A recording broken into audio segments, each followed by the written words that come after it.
Tüdrukud, tutvustage eesnimepidi ennast lühidalt palun Sky EE vaatajatele ja seejärel öelge, mis te arvate, mis teie vanaemad või vanemad pärast esimest osa teile ütlevad?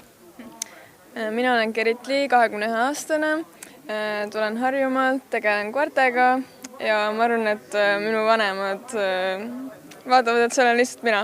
Ma ei teinud mitte midagi halba. Mina olen Liina, 24-aastane ja töötan raamatupidajana.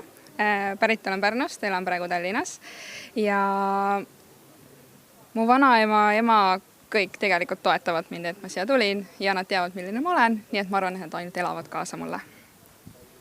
Mari-Liis, tulen Tallinna lähedalt Kiilist, hetkel elan Dubais ja esimese osa põhjal võin öelda, et väga nagu naljakas tegelikult selliseid pärleid oli seal, et midagi hullu ei ole ja vanemad samuti toetavad. No, siin oli mitmeid selliseid mahlakaid ütlemisi, krõbedaid kaadreid. Mis te arvate, kas edasistes osades kuskil pärast ka esimest on mingi hetk, kus te ikkagi mõtlete, oi, ma üldse ei mäletanud, et see juhtus ka veel? Kindlasti tuleb. See on bussipidu. Ma juba kardan. Kuidas sinuga on?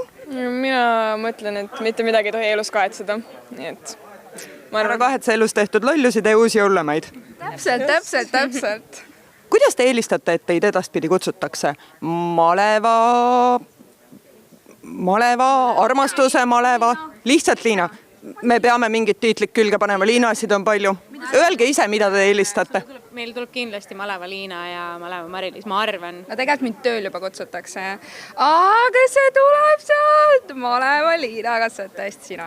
Kas Instagramid on kompromiteerivast materjalist puhastatud enne esimest saadet, et kõik, kes nüüd uued fännid teil tekivad ikkagi vana minevikku ja ekspeikasid ja kõike tanki ei pane? Ammu korda tehtud.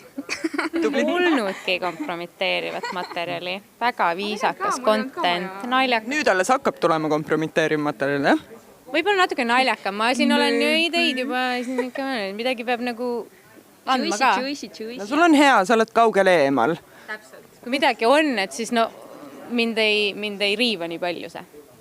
Ja kuidas sina ennast tunned? On sul Instagram? On küll Instagram alles hiljuti tehtud ja ma arvan, et mul ei ole seal küll mitte midagi, mida ma peaksin kartma. No selge, jääme põnevusega uusi osasid ühesõnaga ootama ja teie kangelastegusid.